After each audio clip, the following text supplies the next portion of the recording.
You got into the safety business because you wanted to protect people, but somewhere along the way, the job started controlling your time, your schedule, your priorities, even your income potential. What if the expertise you've built over the years in the field can give you something more? More freedom, more control, more ownership of your future. I'm Sheldon Primus, the author of 7 Steps to Starting a Profitable Safety Consulting Business and the host of the Safety Consultant Podcast, with more than 350 episodes helping safety professionals become consultants and grow their career. Consulting changed my life. In fact, I'm a full-time RVer, and one consulting contract paid for my home I live in today. Now, I help safety professionals build their own consulting practice through bi-weekly coaching calls, accountability, and personal guidance. But this program isn't for everyone. Start with the Consultant Readiness Audit at sheldon.coach. What if everything we thought we knew about safety was just interference? From the host of the Rated R Safety Show and the founder of Safety FM comes the complete Signal Transmission Trilogy, now available in one powerful edition. Safety, in my opinion, the book that started the conversation. Safety Mutation, where the boundaries of culture, systems, and belief begin to break. And now, Safety Transmission, the final piece of the signal. For the first time, all 3 books are together in one volume. The Signal Transmission Trilogy, Complete Edition. This isn't just about compliance. It's about consciousness. It's about decoding the way we think, lead, and live, inside and outside the system. Whether you've been following the signal since the beginning or you're just now tuning in, this is the version to own. Search Signal Trilogy on Amazon or visit safetyfm.com to get your copy now.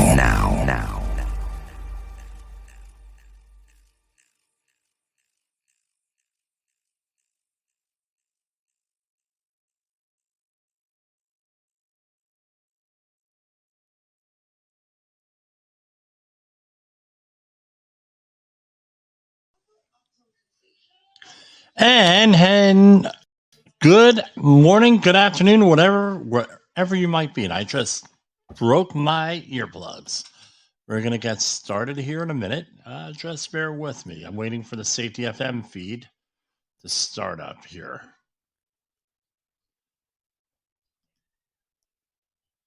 In about a minute. Hate it when things break right before broadcast. So, in the next couple of days, you're going to see my background change just slightly because I did a huge clean out of my office here and I found some signs, safety related signs that are going to go up behind me. So anyway, how's everybody doing out there tonight? I hope so. I hope okay. We're enjoying beautiful weather here in the Northeast. So, if you have a chance, go out there and enjoy it. I took a nice long bike ride this morning. And we're going to start in right now. Hi, this is Jim from Safety Wars. Before we start the program, I want to make sure everyone understands that we often talk about OSHA and EPA citations, along with some other regulatory actions from other agencies, legal cases, and criminal activity. Everyone is innocent until proven guilty in a court of law. Proposed fines are exactly that, and they are often litigated, reduced, or vacated. We use available public records, news accounts, and press releases. We cannot warranty or guarantee the details of any of the stories we share, since we are not directly involved with these stories, at least not most of the time. Enjoy the show. This show is brought to you by Safety FM. And from the border of liberty and prosperity and the highway to the north, this is Safety Wars for Tuesday, June 13th. I had to look at the calendar. How's everybody doing tonight? I hope you are enjoying things. As I said, you people who are watching us on that visual radio, my background is going to be changing just slightly for Right, I cleaned out the office. The wife was getting upset. She said, "It's a mess." And yes, I always have a program on in the background because I don't trust the computers. I think everybody here knows that. No, no, no, no, no, no, no. This is what happens when you are brought up watching Terminator movies. So, a lot going on today. Anything big happen in the news today? I don't know. I'm just joking there. And so today it was one of those "where were you when something happened" days. So where were you when the president of the United States got indicted for on 37 counts of document mishandling, the things going on, what have you? I don't know. We're going to let the lawyers handle that, but I do know one thing about I've been getting fundraising. No, I'm on like every email list there is, every text message list I can get on with these political candidates. It was one of my things. They started doing this in about 2006, 2007. And I'm still, they put me on this stuff all the time. So I've been getting ding, ding, ding, ding all day long. One side saying, oh, no, they're out to get me and I have to go and, send money. The other side, well, we have to go after him. So send money. And it's, pretty funny. I'm sure one day my posterity will look at my email stuff and my text message and say, what the hell are you doing? Way it is. And then they'll say, well, it's that, what do you expect?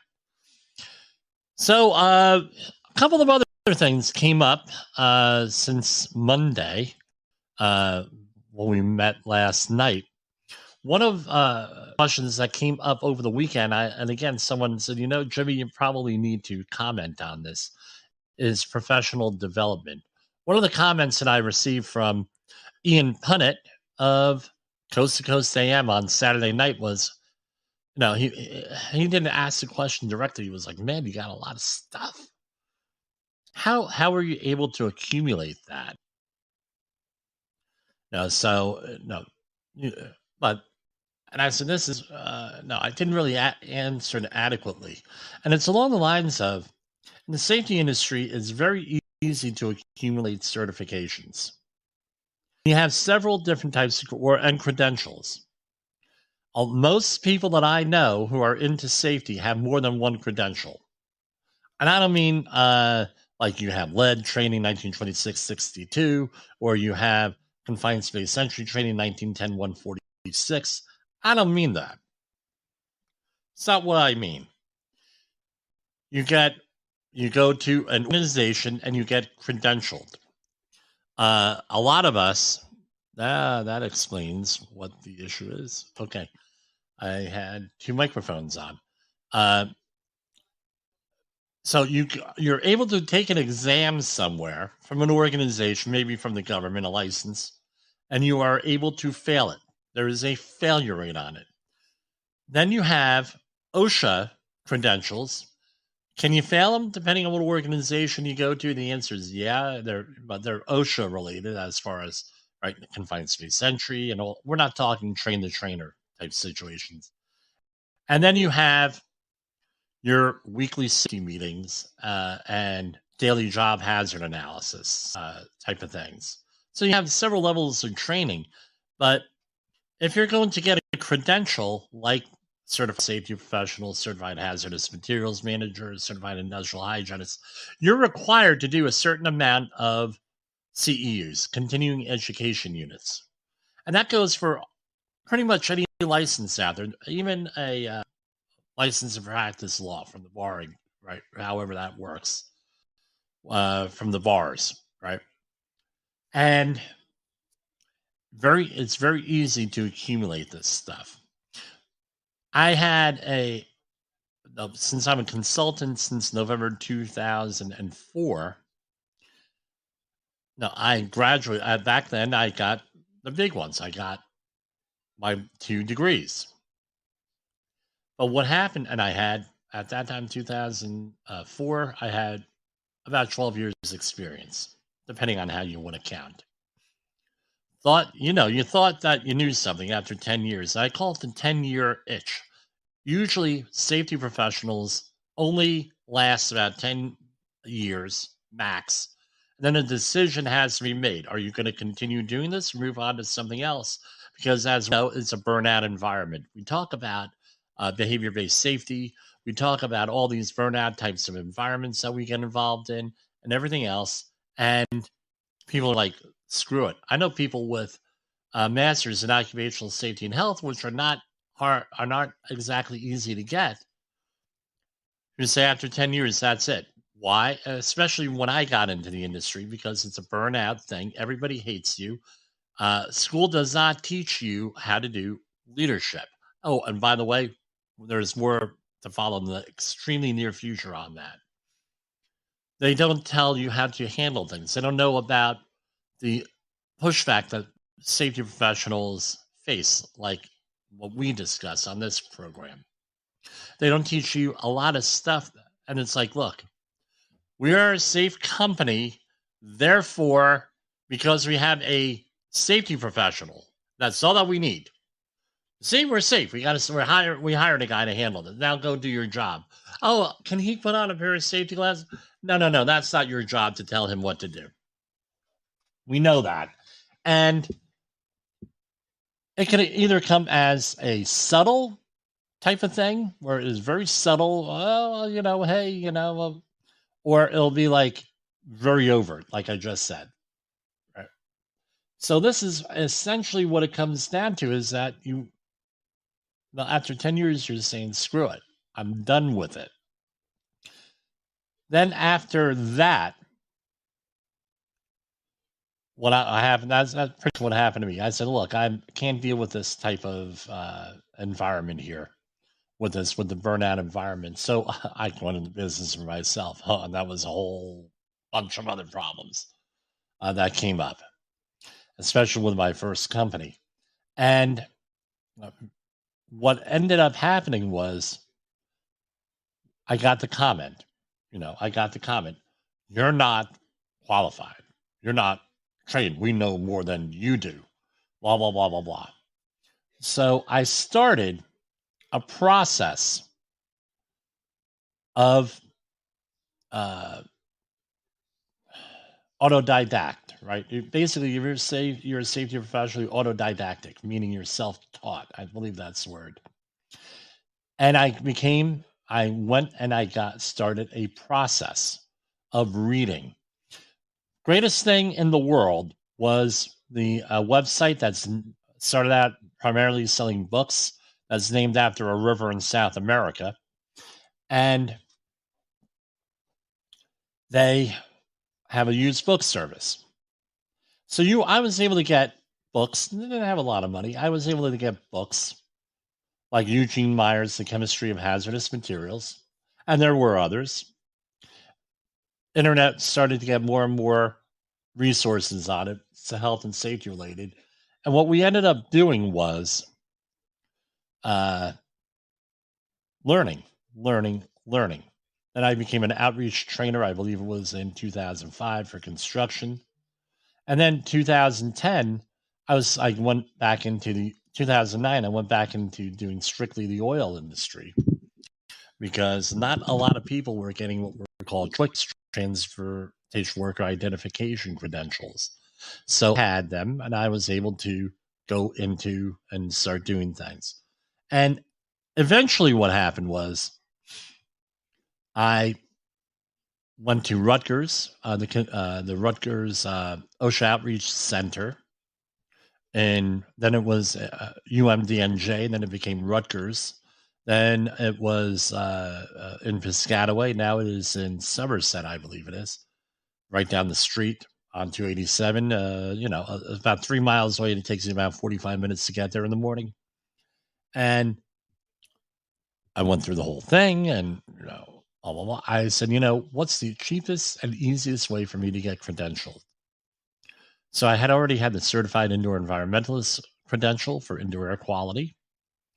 And then I had the OSHA outreach for construction. And then I slowly continued and did all of their continuing education programs there. So there were 3 of them. I completed all 3 of them. Which basically necessitated me taking all the courses. And then before you know it, you're learning and you're getting more and more into this and more and more into this, because I had basically no training on how to be a safety professional when I started out on this. It was the classic sink or swim. And you learn by doing, and you learn by watching and observing. And then eventually I got the Certified Hazardous Materials Manager credential, and that was almost 100% what my master's degree was in, with environmental policy studies, which was more environmental science and policy. Then but a good dose of policy. And then eventually the ASP and then the CSP, and here I am today, along with some other stuff from Honeywell. You can check it out on my website, safetywords.com. Now, what do you think happened in about 2019 to me? That's when I got the ASP, right? Associate Safety Professional credential. And let's face it, if you've been doing this long enough, do you really need the credentials? It's a debate. So I ended up getting those credentials, and then all of a sudden the people, and by the way, the people were still saying you're not qualified and we know better than you. And what do you think happened at the end of this? Come on, guess. The people who were saying that, I had more credentials than they did. Oops, don't you like the way that works? For whatever reason, keep on. Now, I could have said, oh, well, been beaten down like a lot of other people in the industry. I'm not bragging here, but you have a choice. You can be beaten down or you can be empowered.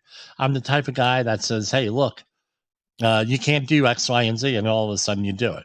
And that's part of what this program is also, is, hey, you can't have a radio show, internet broadcast. You can't have a podcast because you talk funny sometimes. You're not as good looking as Jay Allen. You can't do that. So so here we are after that. And, I consider it a challenge. And so what do you think that happened? They ushered me right out of that facility right after that, after I got the credentials, because at that facility, there was I don't want to say prohibition, but it was discouraged that the contractors have credentialed safety people there, because it's like that. Somebody had said to me there, a very wise man had said to me, Jimmy, you do understand that there's no excuse for you not to look not to know. Once you get letters after your name. I said, yeah, Ed, I know. And he said, just so you know that. And he said, don't be surprised if people are going to want you not here anymore. And that's often what the case is with safety. I don't know if it's more for us than anywhere else. If you get out of college and you're a new safety professional, environmental scientist, regardless of what you are, any other field too, probably goes on. Well, you're always that kid right out of college. I was talking to somebody I graduated college with. I ran into her at a concert. A little bit awkward because I had my wife and she was sitting behind us. And very awkward. And what was the name of the band, though? I forget what it was. Anyway, she said, yeah, I'm still that 22-year-old kid out of college, and I've been working here for 25 years, and it was for a state agency. And I said, yeah, and that's just the way it is. And you have to realize what the culture is too. So I worked with predominantly Eastern Europeans in the refining industry, mostly Polish. And their whole thing was that they did not want to have anyone working in the industry or working for their company who was not Polish. And being my mother is Polish, right from Łomża, and it turns out we did the DNA analysis. I'm like 75% Polish, both sides of the family. and from the same area of Poland, same county, which is even freakier. They they were more willing to accept me. But the thing is, they weren't accepting me until I got married and had a child. Then all of a sudden, well, now you're not a little boy anymore because that's what the culture was. And there you're a little boy or a little girl until you have a child. Way it is. So, and again, you stay on there and everything else. Now you're able, just because you have the credentials, you have everything else, doesn't mean that people are going to listen to you. And that's what leadership comes in. That's why we stress so much in our safety training, leadership. We talk when we do the 30-hour outreach for any of the topics, right? We talk about leadership. We have, hey, this is how you run a safety meeting. This is what it takes to be a safety leader. This is at least Jimmy Polzel's view. And safety management systems we had to cover in the 30-hour course. That's all worked in there. Is how do we manage people? How do we react? How do you become a safety leader? And I know it's cliched and some people aren't going to like me saying this. I can tell you that right off the bat. But who's looking out for you? That's who it is. That's what it comes down to. We're going to take a brief break. Oh, and by the way, I move because I have problems with the computers locking up. I have around 50 things open at one time. Now we have 2 computers here. So stories on my left-hand side or on your right-hand side, and camera to my right-hand side or your left-hand side, depending on how you want to look at it. So we're going to go to commercial break, and we will be right back. In a world where danger lurks in every corner, one man stands as a beacon of hope. Jim Polzel, a veteran safety expert with over 3 decades of experience, now bringing his knowledge to you with Safety Wars. Engaging, informative, and always relevant, that's Safety Wars. Join the safety revolution with Safety Wars, available on Spotify, Apple Podcasts, YouTube, and wherever you get your podcasts and videos. OSHA recordables, catastrophic losses, environmental disasters. You want answers? So do I. This is Jim Polzel with Safety Wars. That's my daddy. That's right. I am your daddy, Jessica.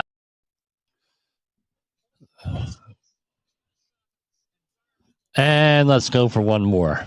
Is your safety training old, stale, and hackneyed? Is your safety trainer still preaching a warped version of behavior-based safety? How about safety training that actually addresses your hazards in your workplaces and is not standardized baloney from 25 years ago?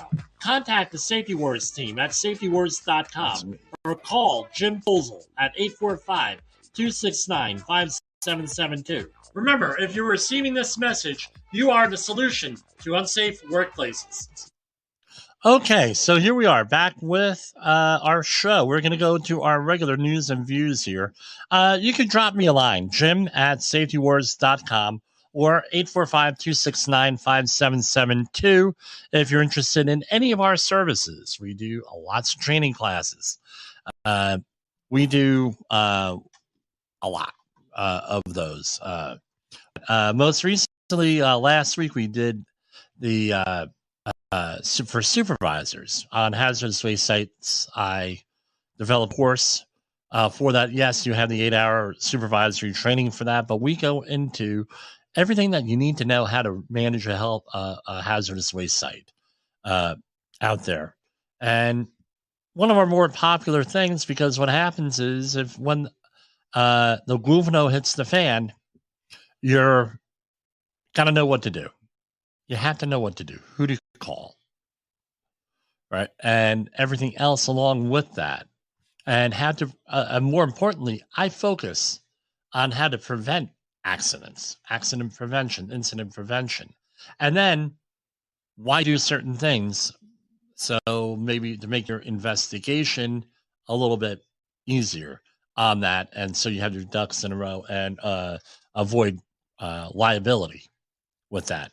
So here we have U.S. Department of, I think this is along the lines of the heat stress situation. The U.S. Department of Labor urges landscaping industry employers to stay focused on protecting employees from hazards as demands increase. More than 1,000 people suffered fatal workplace accidents from 2011 to 2021. The familiar sounds of weed trimmers and lawnmowers and the sights of landscaping workers are familiar sights in many neighborhoods, office parks, and other locations. For people doing these jobs, including young people employed for the summer, the work exposes them to hazards such as moving machine parts, heat exposure. Again, that's a focus thing for OSHA now. Falling trees and toxic chemicals. So, according to Bureau of Labor Statistics, 1,072 fatalities in the landscaping industry from 2011 to 2021. That's 10 years.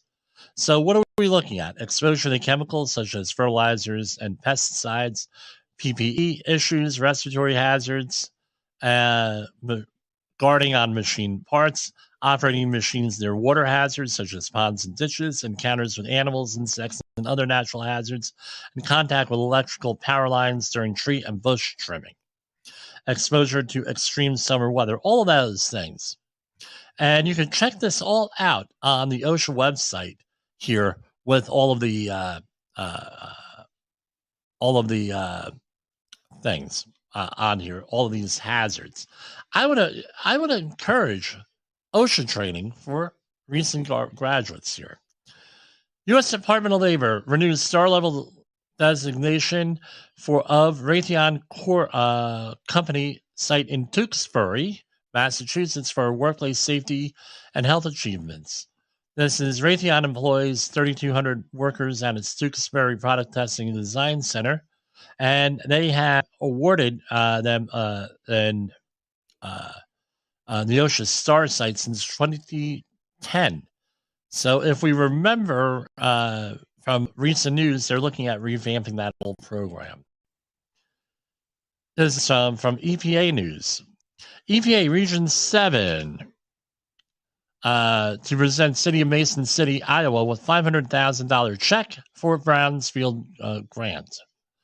So basically, the City of Mason City, Iowa, will be getting $500,000. City will host the ceremony. They're going to have a nice little ceremony. And the target area for this grant is the urban core of Mason City. And they're going to revamp a blighted strip mall, a 9-acre vacant site that formerly manufactured steel doors, and a half-acre vacant site that once housed a foundry. And this is all part of President Biden's Investing in America agenda. So don't tell me I don't cover the administration positively, because I do it every night and with these press releases. Okay.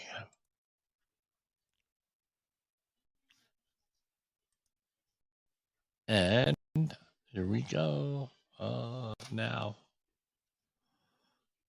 Pesticide chemical ruled cause of death for worker who fumigated a Broward warehouse. 2 pest control companies died and another was hospitalized after fumigating a warehouse in Broward County. The chemical company that sold the pest control company the gas told state investigators that over 100 gas canisters might have been released at one time in there. I'm reading this right. Yet mishandled. So I guess they let them all off at one time. It's like that fireworks thing in San Diego in 2012 where they all went off at one time. And this is the other thing. You have a consumer product, right? And people are like, well, I'm going to use it anyway I want. They don't read the instruction manual. And they figure more is better, and then they end up having to go and they end up putting more in there than what they need to. And let's remember from toxicology, everything is toxic. It all depends on what the dose is. That's what Paracelsus had said. So I don't know. Not the way I want to go is with pesticides and fumigating things, because it's like a nerve gas on you. It's not good. It disrupts your central nervous system. Here are some from overseas, from Australia. A man has died in an incident at a mine site in Western Australia's Pilbara region. Mineral Resources said the incident occurred at approximately 4 p.m. on Monday at its Onslow Iron Project. Police attended the site and described the death as non-suspicious. So what's else is going on here? Again, they offer their thoughts and prayers. So I guess that, that's universal in the English language. So my condolences to the family there. Here we have one in the United States. Man killed by construction vehicle in accident at Brockton Hospital. Let's remember, vehicle accidents are the ones that are the most common, right, in the workplace. So here you have one. A construction worker was killed at a shuttered hospital in Brockton, Massachusetts on Tuesday. I know that where this place is, by the way. The 63-year-old man was leveling gravel when a Bobcat construction vehicle fell on him. The man was pronounced dead at the scene. He had very significant injuries. He was identified. I'm not going to give his name. Federal, state, and local. I'm not going to be me. That's going to release the person's name to someone who knew him. Federal, state, and local investigators, including OSHA, were looking into what led to the death. Aerial footage from the scene above the scene showed several fire vehicles and fire officials missing. So let's hear with a Bobcat. Right? They also call them skid steers. Right? A skid steer, like a cow steer, right? And a bull, right? A steer. Anyway, you have a situation here with that. Your field of view on a lull or on a Bobcat is this, right? That's all it is. You can't see behind you. You might have a little mirror here or there, but guess what? Those mirrors usually get lost in a couple of months. At most, you'll get out of them. And then companies don't replace them. I'm not saying that's what happened here, but that often is what happened. But this is what you're seeing. You are seeing this. You're not seeing anything else. And what ends up, and you're also supposed to be strapped in. You're supposed to have your seatbelt on, and there is a bar, like an amusement park, right? A bar coming down that comes over your across your lap, and that thing doesn't work without those things being down and those things working. So what ends up happening is lack of view. The things are very unstable because they have a small wheelbase. And guess what? This is what happens. People get run over. People are maybe standing in the right spot. They're not being parked in the right spot. It's a horrible thing. A Google engineer, 31, jumps to death in New York City. Second worker's suicide in months. A senior software engineer at Google jumped through his death from the search giant's headquarters in Chelsea late Thursday, according to authorities and police sources. So, again, if you are having problems, please get help. Please get help. It's not worth it.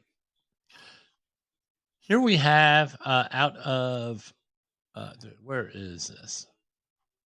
Another one out of Canada. Man who died in trench collapse, remembered for his kindness. Liam Johnson's partner is calling on his coworkers to come forward with information that may be helpful to OHS investigators. The partner of a man killed in a workplace incident earlier this week says she won't let his death be in vain and hopes to find justice for the apprentice plumber.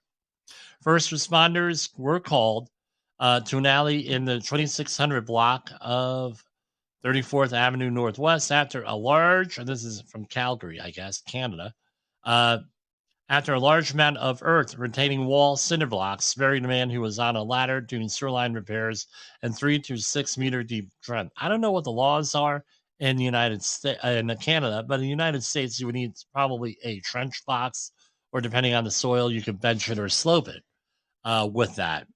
And I believe next week is going to be a focus week on excavation cave-ins here in the United States. Okay, that's a repeat story. Readout. U.S. Department of Labor Roundtable marks Equal Pay Act. Title IX anniversaries reflects on advances, hurdles ahead for women. U.S. Department of Labor today hosted the U.S. Department of Education and a diverse panel of women leaders in the professional sports industry for roundtable discussion to mark the significance of the Equal Pay Act and Title IX of the Education Amendments in 1972. Moderated by Women's Bureau Director Wendy Chunhoon, Getting in the Game, Women's in Sports Careers celebrated the impact of the two legislative milestones on pursuing women's careers in professional sports, and examined how to build upon the gains made by these laws and women in history. So, good on that. EPA announces the 6th annual Federal Facility Excellence in Site Reuse Award winners.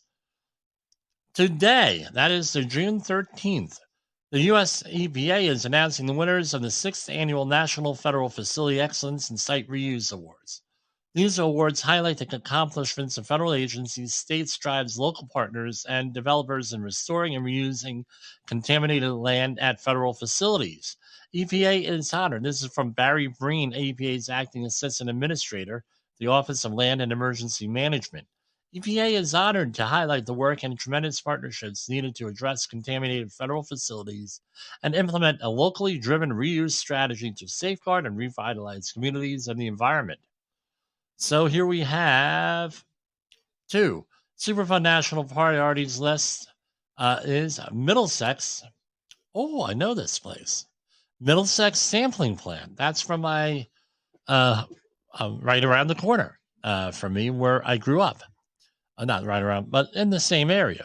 The Middlesex Sampling Plant, Middlesex, New Jersey, Department of Energy, Office of Legacy Management. Hold on.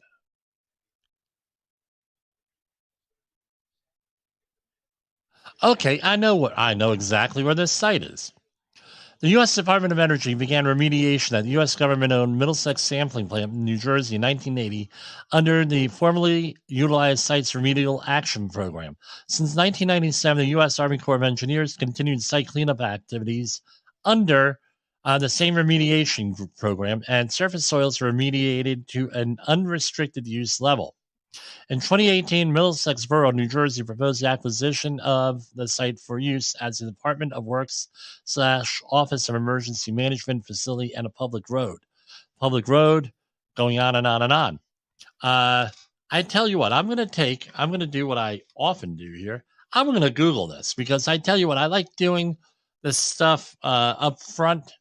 As a first lead, I don't have time to write a 1 hour long program, so I end up doing all of this on the fly, so to speak. Some people love it, some people hate it. I believe I was at this site.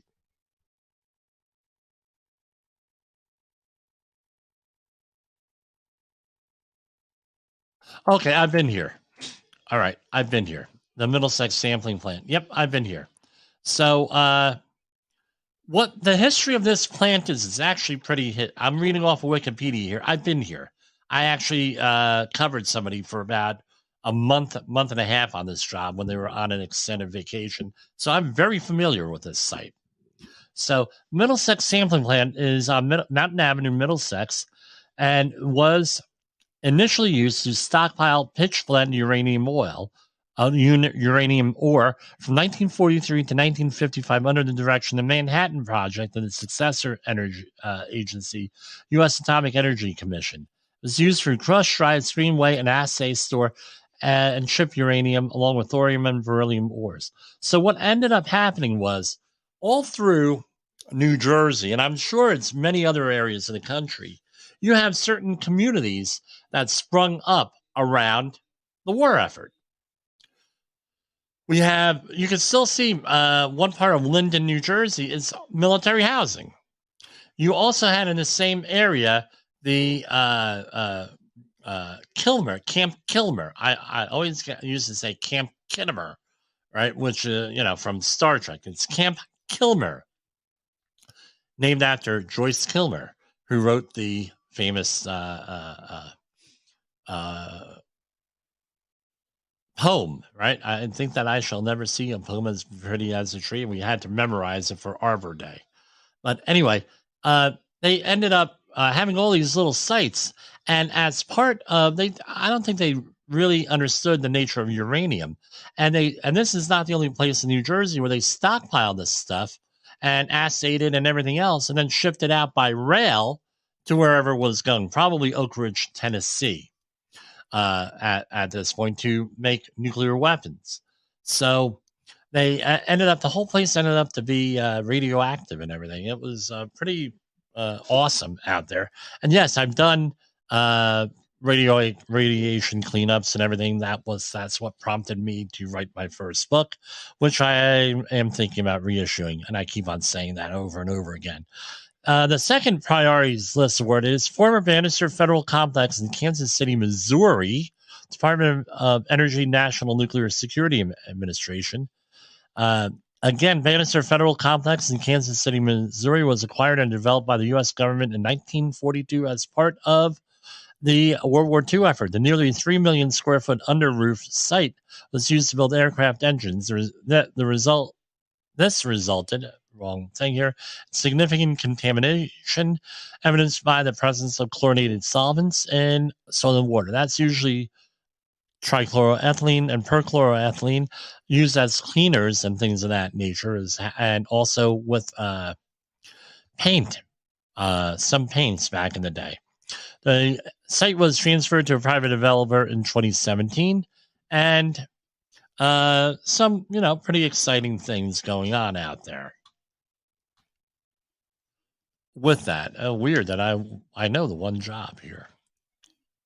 EPA invites public. By the way, right around the corner, there's a really good Chinese food restaurant. I forget the name of it. That's what I remember. It was phenomenal when I worked there. EPA invites public to attend June 20th community meeting about a Lot 46 Valley Gardens TCE Superfund site. So whenever you see things not specifically named and you hear Lot 46, or the other one is Study Area 7 in Jersey City across from the Home Depot.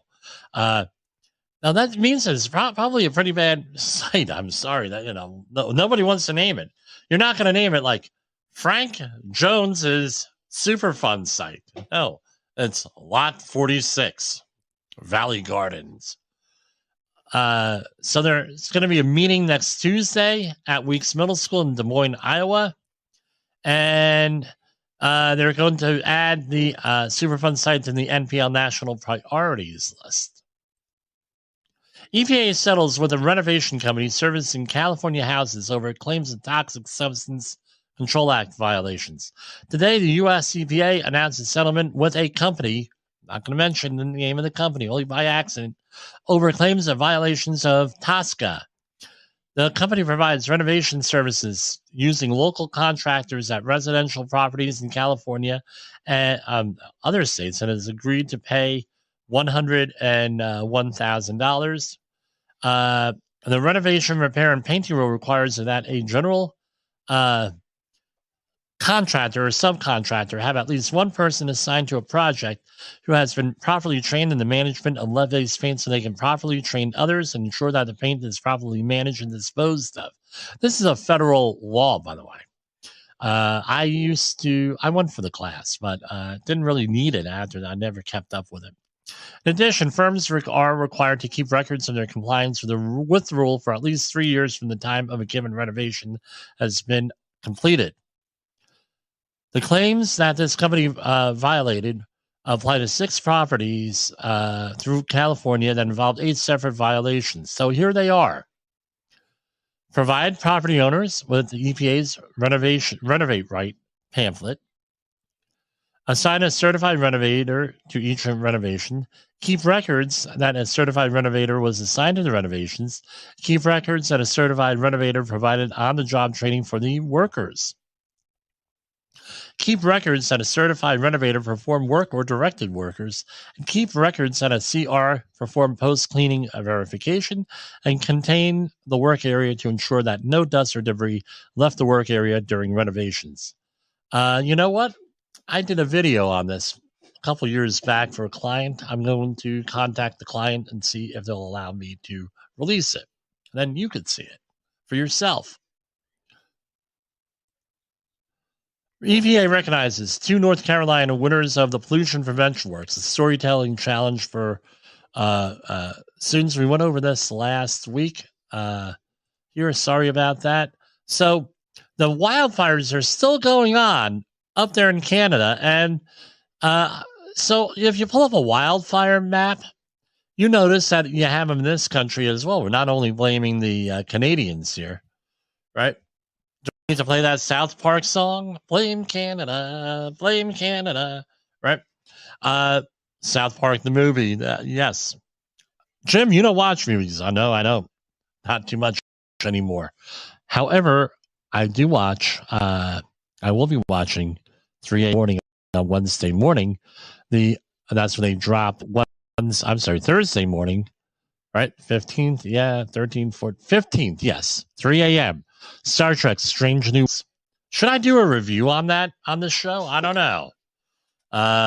Maybe it might be better for Instagram on that. Okay, here we go. Should I wear my uniform? I Star Trek Paramount. My understanding is that Paramount gets very upset with that. No publicity is bad publicity, maybe. Anyway.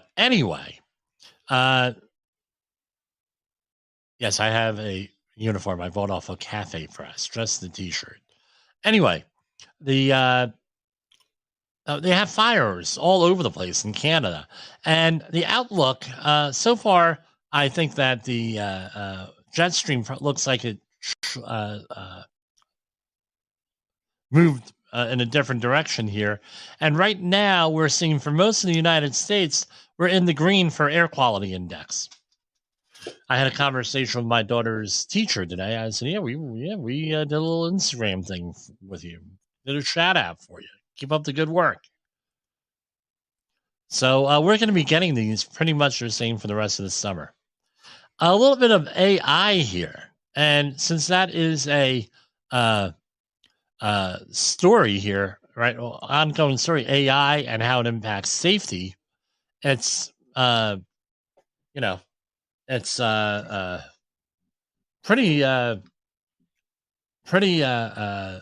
no, we talk about it all the time. Now, what I'm going to do here, we all know I have a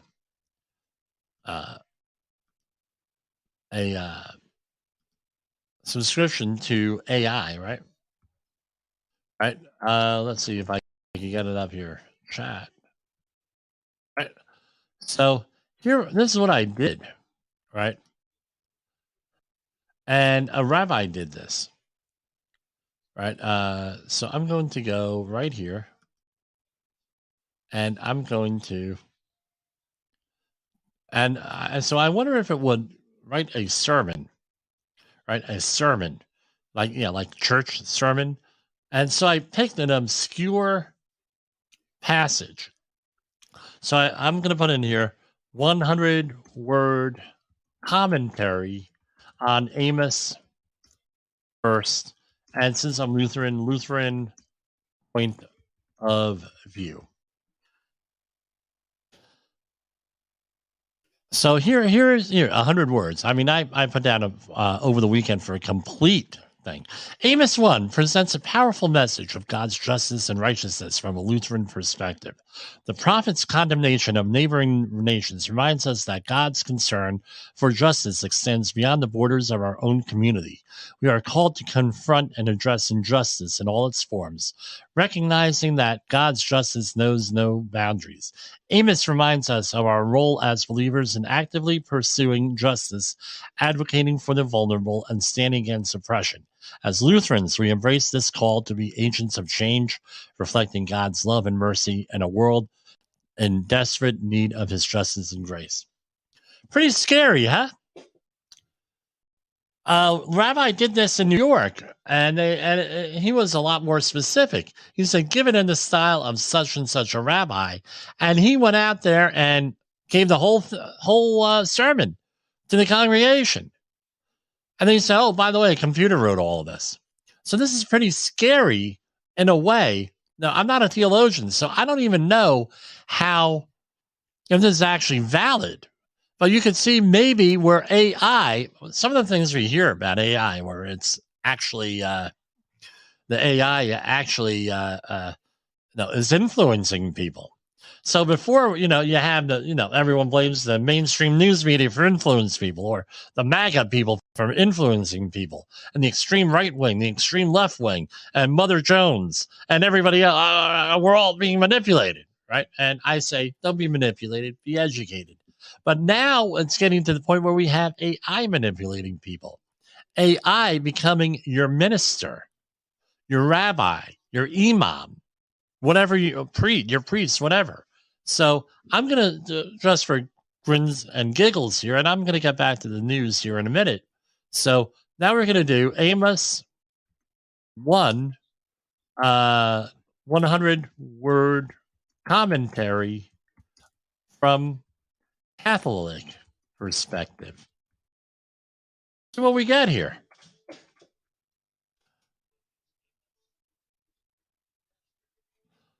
So here we go. Amos 1, from a Catholic perspective, reveals God's unwavering commitment to justice and righteousness.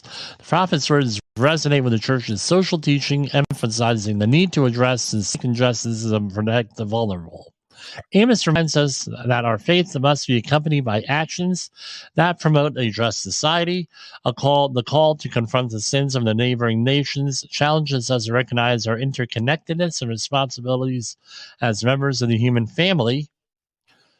Through this chapter, we are called to embrace our role as instruments of God's justice, working towards a world where we are all treated with dignity, compassion, and accordance with the gospel message.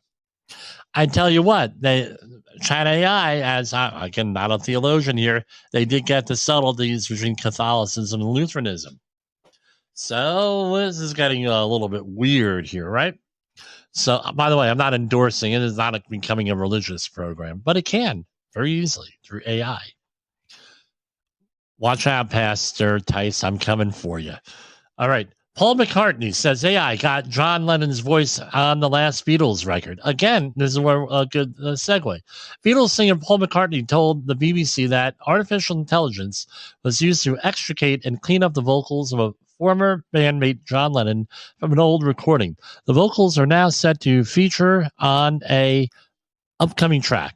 We were able to take John's voice and get it pure enough through this AI so that when we could mix the record as you would normally do, it gives you some sort of leeway. He described AI as having a good and scary side. So again, this is look at the new Star Wars movies. They had people on that thing that had been dead for 30 years on the news. This is 5 years ago. And let's not forget, RCA was doing this stuff with closed captioning from the 1960s. And even then they were talking about that, because I know a friend of mine was saying that they were working on this AI back in the 60s because he was working on the project. So it's... it's scary here. Anne Frank pornography being banned in Florida and Texas schools. A new version of the famous Holocaust diary is being called, this is from the Jerusalem Post, it is being called Anne Frank pornography and is in turn getting banned from schools in Texas and Florida.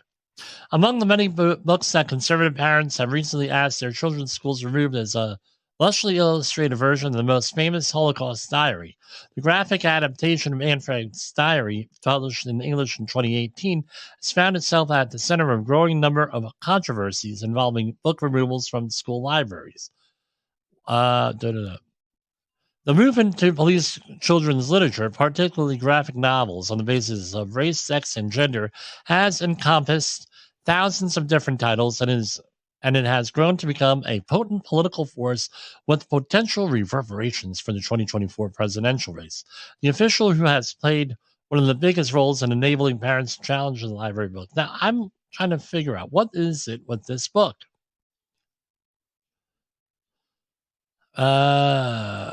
So one side says that it's distorting Anne Frank's legacy and aids in grooming children.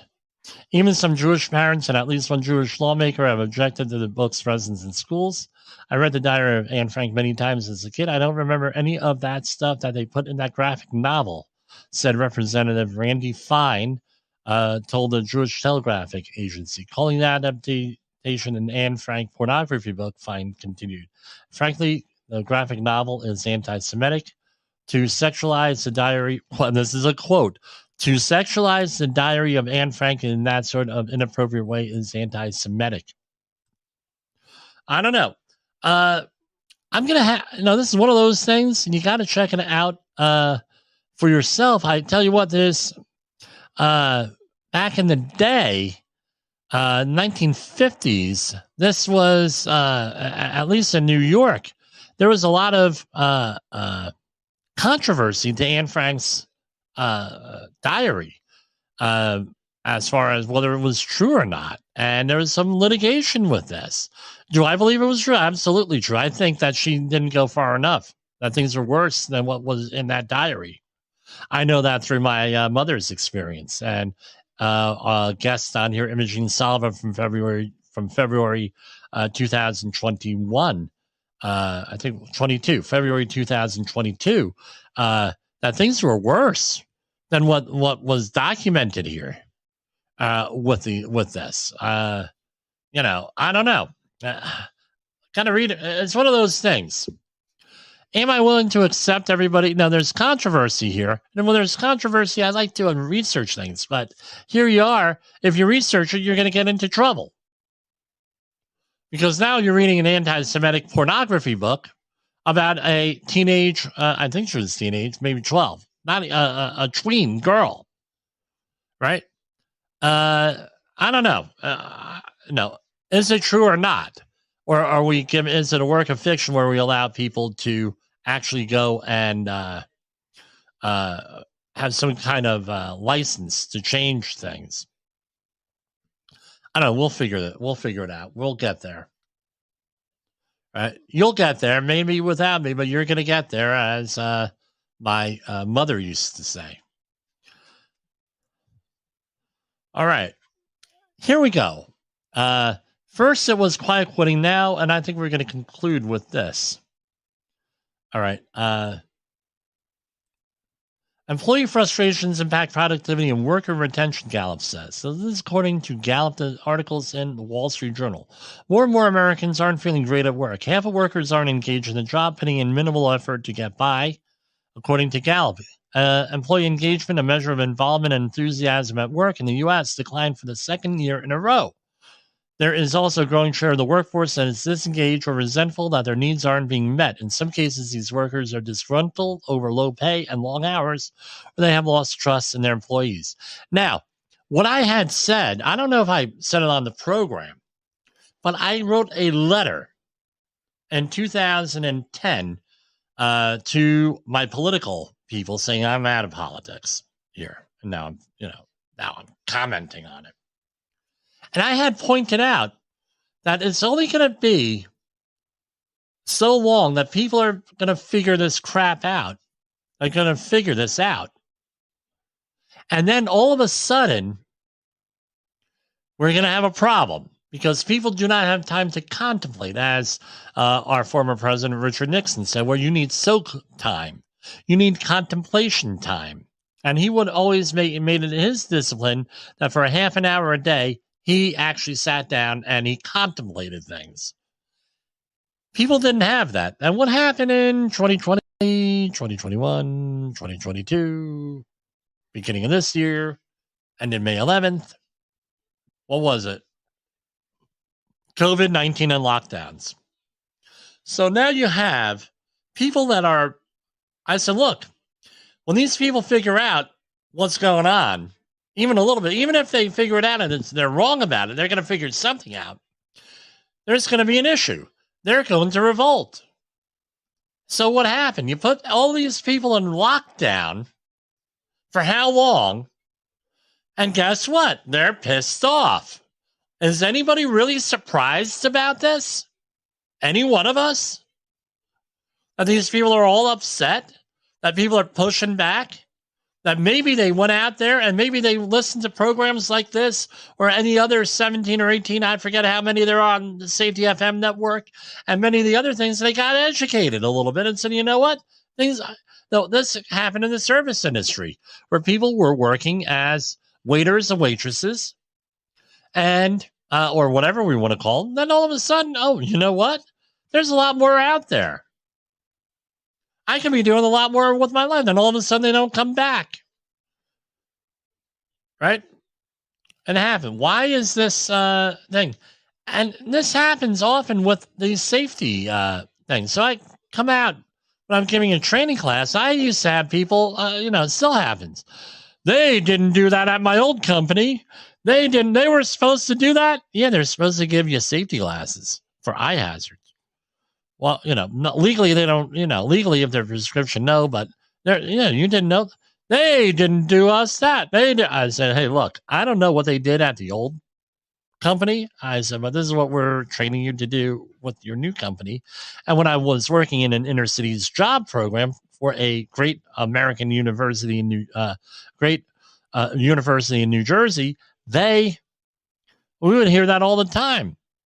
Jimmy, they didn't give us Guvno. Okay, great. But it's one of those things here. People are going to get upset. All that they had to do was listen to our program to understand how stressed, all right, people are. Workplace stressors include low salaries, long hours, a lack of opportunity for advancement. I'd say this thing too, lying to the employees, all right? That's another one. So I'm probably going to talk about this a little bit more in the very near future because this really needs something. And I was shocked that I had known about that one job site. So for Safety Wars, this is Jim Polzel. I'll see you tomorrow.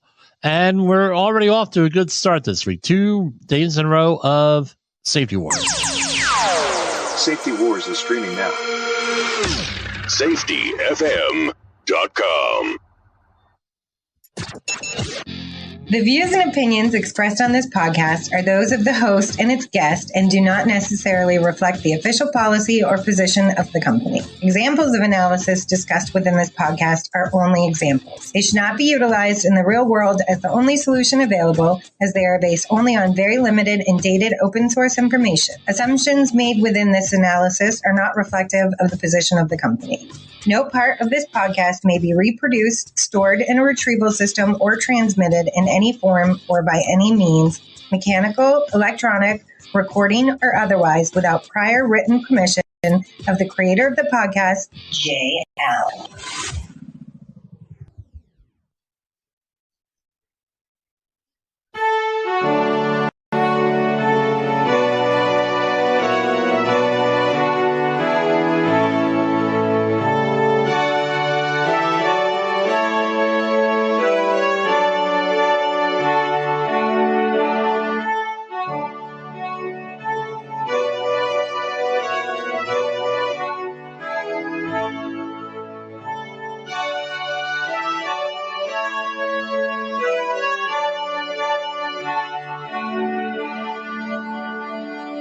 Good night, everybody.